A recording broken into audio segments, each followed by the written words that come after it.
didn't know how she always finds a way. The mystery of a woman, a savior in a time of need.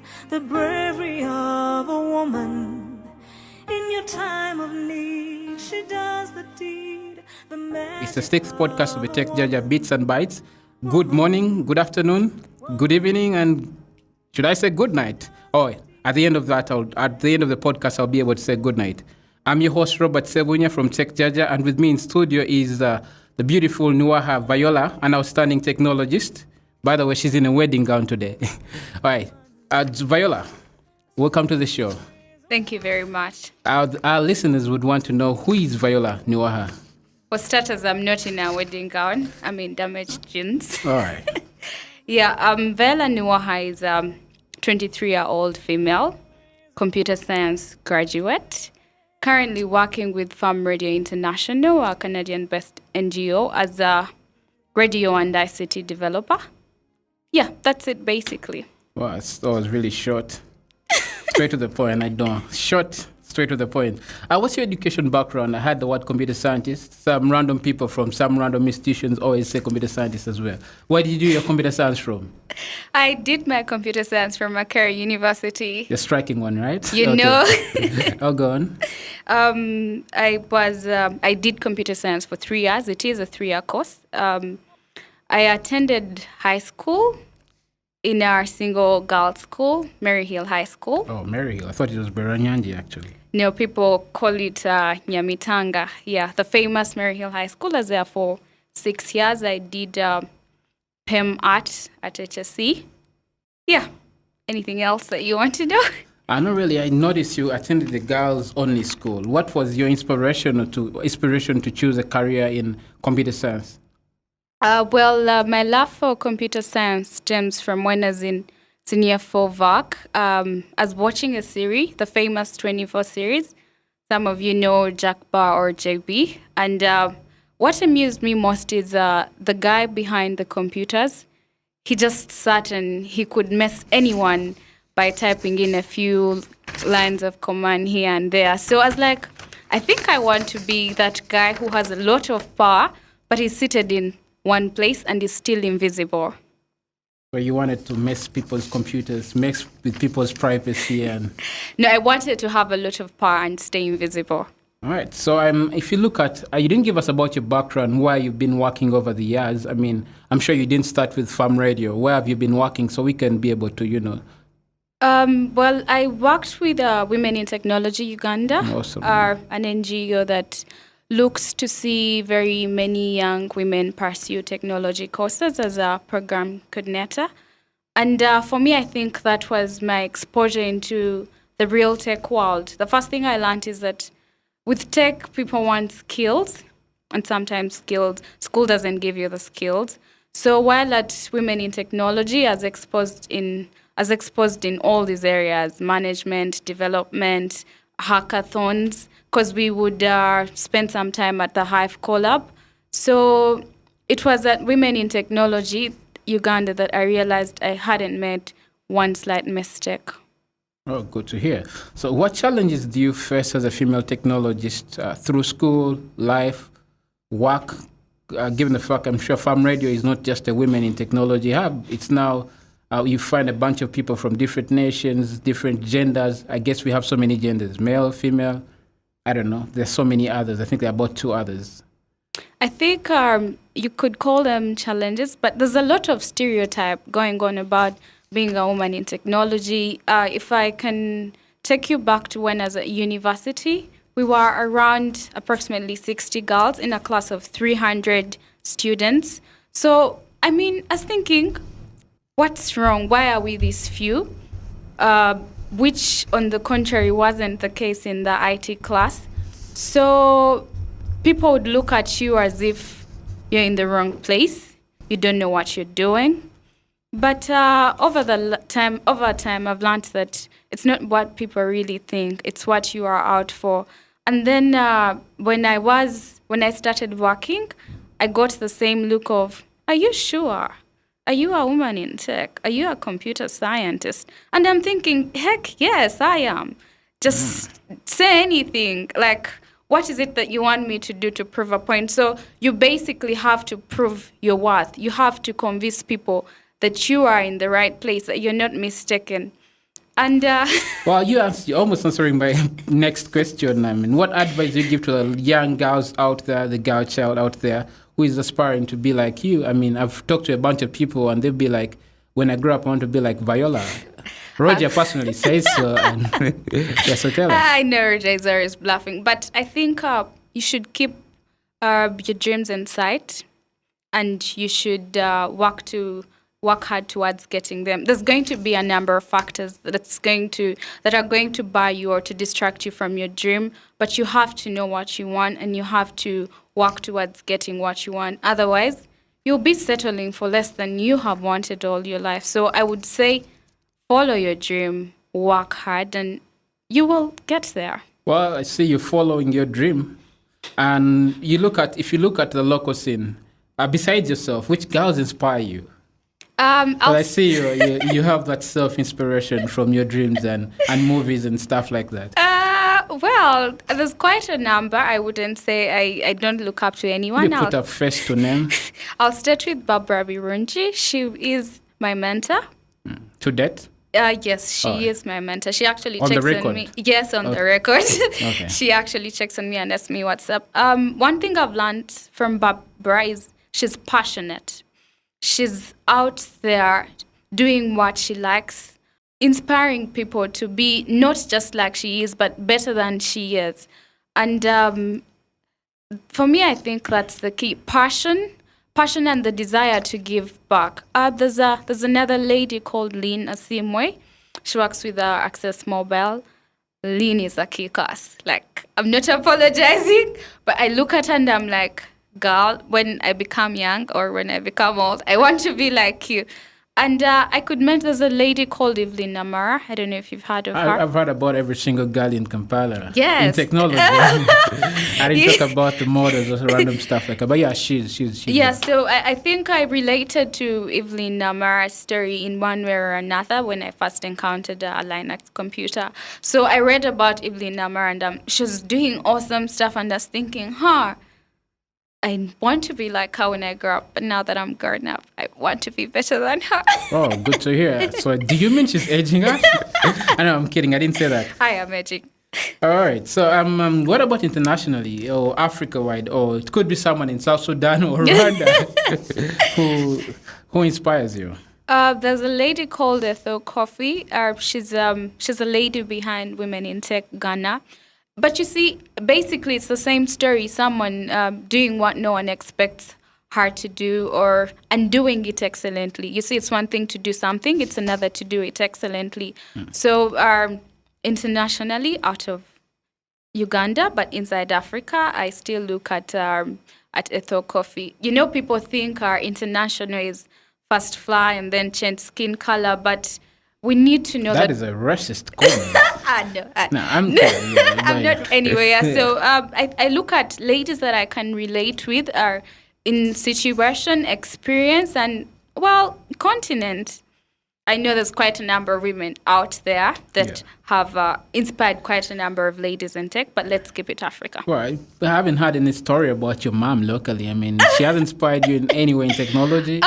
You see, that's the very interesting bit. I first encountered a computer when I was in my mother's office. I think I was around 10.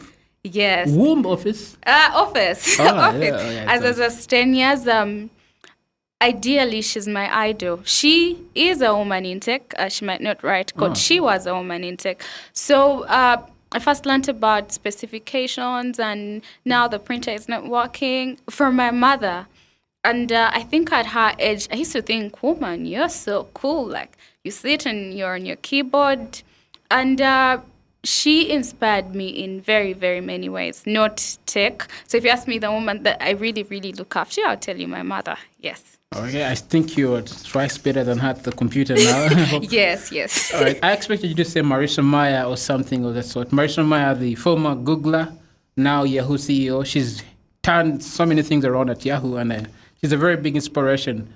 And so it brings me to the next question. How do you balance work, social life, and, social media? We always see you on different social networking sites, fighting battles, starting battles, updating pages. How do you balance your 8 to 5 p.m. job with social media?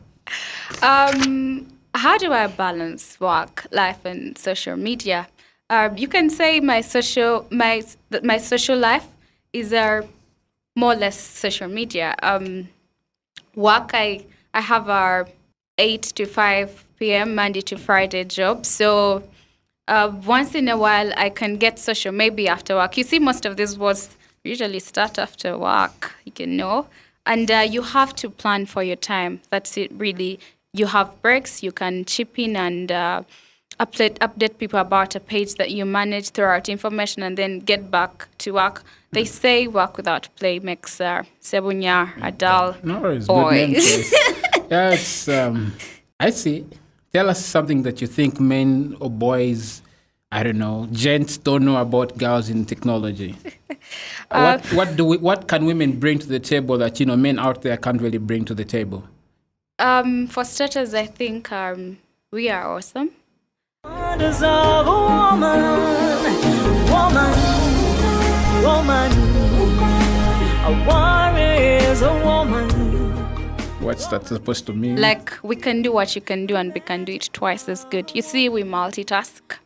So while you're busy trying to think about getting a task done, getting a code running, we are thinking, okay, the code is going to run, who's going to use it, what's the field? So we have that multiple ability about us. So we are looking at usability, we are looking at user experience, and we are looking at getting the work done, pushing out the solution. So that's what men need to know about women in technology. Oh, I see. One time, one of my ex-friends told me that it's easy, for a guy to be caught cheating than a girl, because they have this multitasking DNA in them, so you can easily see it's very flourish and natural to them.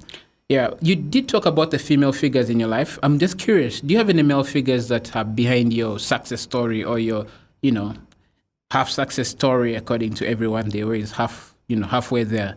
Daddy, brothers, hubby, fiancé, boyfriend. See, I come from a family of 4.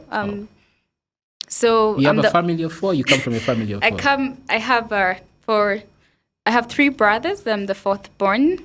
Then I have my dad, and then, like, if you look around, all my best friends are guys. So if I'm to say a male figure, I will be very, very segregative. But I say for me, male figures in my life have been very inspirational. You as well, you as Robert Sebunya. Really? Yes, I've learned one thing. I've learned one thing from the male gender, that you don't mix pleasure and business. If it's business, it's business. You don't throw a rant over a guy you have business with. You don't keep a grudge. It happens today, but tomorrow it's business. And that I attribute to the male figures in my life. One is my brother. He's called Haven. Haven has been like the cool big brother who believes in his cool young sister. So he probably is the one who gave me the 24 DVD. He's the one who tells me, Viola, I see what you don't see, and I see you have it in you to be great. And I'm like, I sit back and I'm like, really? Is that true? And then we look at my life at campus. There's Boyd, there's Brian, there's Sami. Those are like my very good friends. So those are the male figures that pushed me school-wise. Yeah, and even career-wise, I can, hey, what's up? This is happening. How do I go about it? So I can't say it's a one-woman show. I say it's a village show. To all the guys in the friend zone, the DVD providers, I hope you had the girl out there. So if you look at the industry right now, what's the status of, the technology bubble amongst the females in the industry? Like, I think right now there's quite a number of people that are inspiring girls.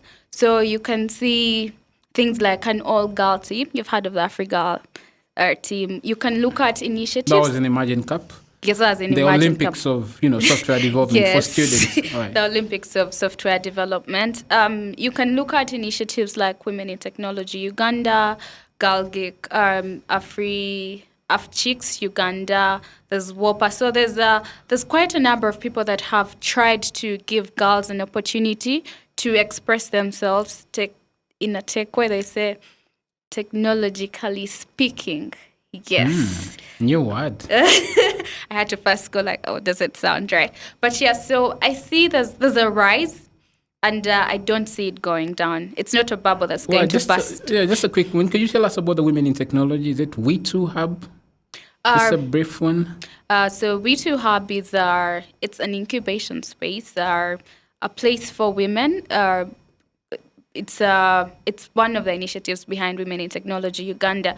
We believe the challenge is you go to a tech place and you feel out of place. So we're thinking, okay, and sometimes you're a pretty face and you're behind your computer, and guys are thinking, is she in the wrong place? Or they want to distract her. So we believe girls need a place where they can sit and focus and come up with all these awesome ideas. It gives opportunities to young girls at university. It gives opportunities to school dropouts. Did you know that?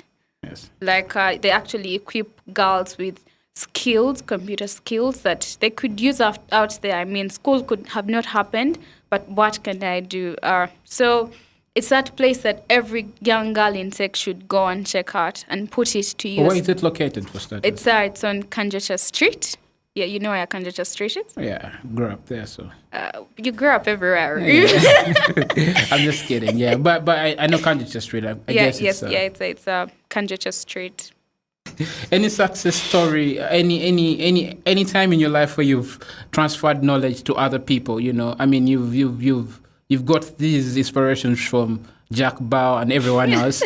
Have you had a chance to transfer or even give them DVDs? Any success stories of people you've impacted some of this knowledge you got from school, from the field, from your friends on friends, and You see, one thing you should learn about impact is there's when you know you are, and there's when you don't know you are. Maybe we don't know how many people will learn from this podcast, but I've given back. I was as a mentor. If you've heard of the Technovation Global Challenge, it's women developing solutions for women. It is global, like it cuts across all continents. So you're international, I see. Let's go on with this. No, we'll talk about that. Yeah, so I happen to mentor teams from Makerere University School of Gender Studies. You tell them what it is being a woman in tech. Yes, they're taking part of the challenge. Some of them are thinking, okay, what can I do? These things are for hard heads like you. But you sit and you talk to people and you listen to the stories and you share your experience, and they're like, oh man, she's just 23. I can do it. As in, it's not as hard as I think. So yes, being a mentor last year was both humbling for me, and I felt grateful that I could pass on what I've learned from people in my friend zone, to young girls, and I believe their lives are better. Okay. Beyond the friend zoning, tactics, I'm not going to give you, I don't want you to give advice to the girls out there on how to do it, but how do you handle life in a male-dominated industry? I mean, technology world over is always, dominated by men. I mean, all male stereotypes or tomboy girls who get into Are you a tomboy, by the way? Do I look like a tomboy right now? And I mean, this is studio. You probably have lipstick on your eyelids. I mean, give me that. How do you handle life in a male-dominated industry? Yes. You see, you are a male. You know you have an ego. The only way I can earn your respect is to show you that I can do it. So do what you do best and don't leave room for doubt. And they'll be like, They'll start at first they'll be like, no, this one. And then they'll be like, oh. And then it will no longer be about ego. It will be about how does she help us? How can we help her? She's good at it anyway. Yeah, so to the men, you have to prove a point. Do you agree, Robert? I think, yeah. I'm totally different from many people out there because I grew up with so many females in my life, and a lot of the things that I learned were from the females, so I really treat them equally. Like, I don't have that. You just have to prove me that you are blonde so I can cross you over to the I call them dwanzies. Yeah, so basically do what you do and you do it well. All right, good. So you are a social media manager of many pages. This is one of the last questions, by the way. How do you handle life of being in the social media spotlight? How do you handle the stalkers that flood your inbox, the ones that like and share, and your statuses and stuff like that? How do you handle that? But social media is in itself limelight. So if you go in, you know what is up for you. How do I handle it? Be me, really. I'm a social person. Unless, of course, you deviate. Yeah, that's the part I'm talking about. We want to get that hack proof. But if I showed you my inbox, ironically, you wouldn't find mail from stalkers. Am I that intimidating, or am I? Do I delete evidence? Maybe they're just indirect, and maybe you block them. How many people have you blocked in your? I have 7. 7, yeah. Yeah, but I think I ask you. You have to be polite. What do you want? Why are you stalking me? Is there a way or is there no way? And you're blunt, man. I don't see anything. I don't want to waste your time. You have to be blunt about these things. Otherwise, you'll have very many releasing photoshopped tapes and claiming you're the one in them. All right, I see. All right, we're about to close the show, and we didn't talk about this. I hope you still remember. You attended the social media awards. Yes, I did. What were your learning highlights of the night? Any surprises for the night? The surprises were the people that bagged the prizes. This is not personal. Yeah. You see, as a person who's online, you know who's doing what and who's doing it well. Yeah. So between me and you, there's a surprise, right? Right. We saw you seated to Joel, so you were probably disappointed that Joel didn't make it. So. No. I was actually also seated with Robert. Oh, no. You are behind Robert. You aren't, Yeah, but there are people that deserved the awards. And for that, I applaud them. And there are people who surprised us that we won't mention. But about NWSA, I think you saw a tweet that I sent out yesterday. They win an award today, and we don't have water for the whole week. We haven't had water since Monday. I think they did not alert us. You see, so how do they handle crisis exactly? Nothing personal, but I'm calling out to these guys that if they get awards, really, they should deserve them. And they should use the very platform, since they're being social, to notify people that this is going to be like this and this is how we can avert the situation. Okay. Any parting shots for the show? I think I love Tech Jaja podcasts. The team behind it, it's a very good, innovative idea. Not speaking from a Tech Jaja point of view. Yeah, and you should keep doing this. Thank you. I guess you haven't talked about your Twitter handle. What's your Twitter handle before you close up? My Twitter handle is @Nuwaha.